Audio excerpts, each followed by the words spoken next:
Assalamualaikum warahmatullahi wabarakatuh. Perkenalkan, nama saya Suherlina dari SMA Negeri 1 Padalarang. Saya mengajar mata pelajaran fisika, di mana saya akan menerangkan tentang fluida dinamis yang subpokok bahasannya tentang debit, aliran, dan azas kontinuitas. Sebelumnya kita harus tahu dulu tentang pengertian fluida. Fluida sangat dekat dan ada dalam kehidupan kita sehari-hari.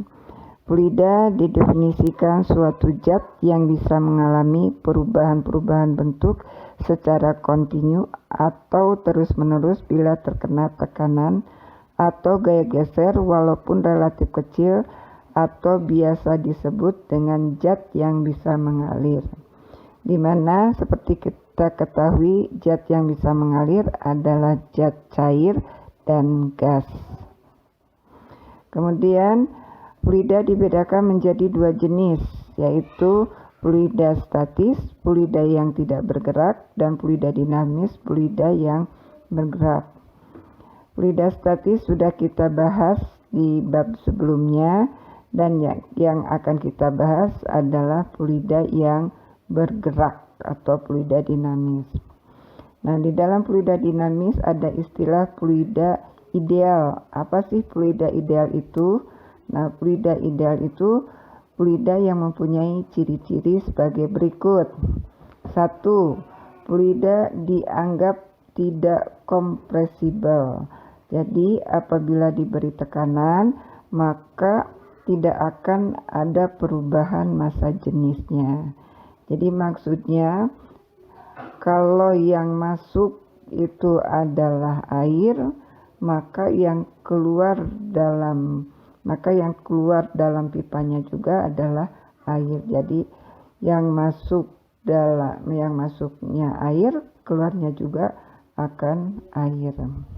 Kemudian yang kedua, fluida dianggap bergerak tanpa gesekan walaupun ada gerakan materi atau tidak mempunyai kekentalan atau non-viskos.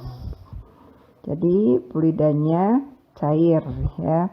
Kemudian yang ketiga, aliran fluida adalah aliran stasioner, jelas ya, jelas ujung pangkalnya, atau kecepatan dan arah gerak partikel fluida melalui suatu titik tertentu selalu tetap.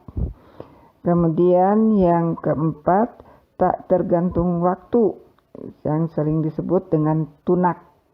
Artinya kecepatannya konstan pada titik tertentu dan membentuk aliran laminer.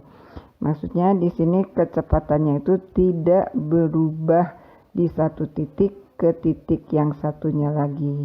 Jadi dalam keadaan gerak lurus beraturan atau mempunyai kecepatan yang konstan. Kemudian jenis-jenis aliran fluida. Jenis-jenis aliran fluida ada dua, yaitu aliran laminer.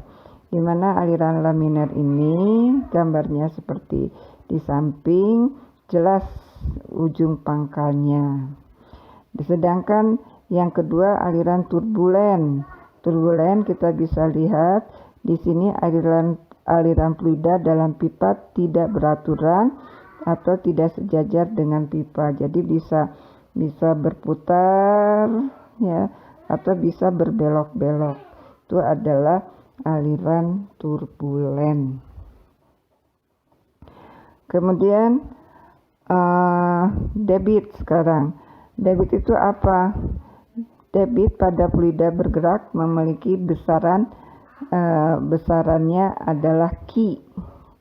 Bentuk besarannya debit Q ya, menyatakan banyaknya volume per satuan waktu, atau debit itu sebanding dengan volume dan berbanding terbalik dengan waktu.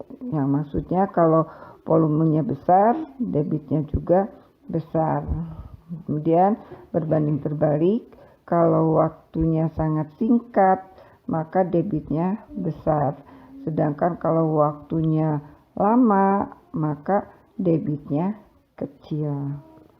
Nah, seperti kita ketahui, volume satuannya adalah meter kubik, waktu satuannya adalah sekon, sehingga satuan debit adalah meter kubik per sekon.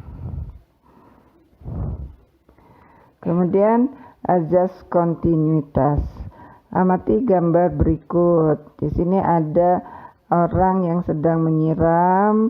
Nah, supaya dapat air memancar secara jauh, maka akan memencet ujung selang supaya luas permukaan ujung selang menjadi semakin kecil.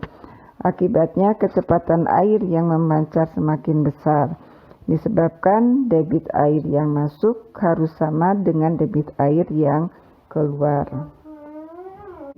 Lebih dan kurangnya saya minta maaf dan terima kasih atas perhatiannya. Assalamualaikum warahmatullahi wabarakatuh.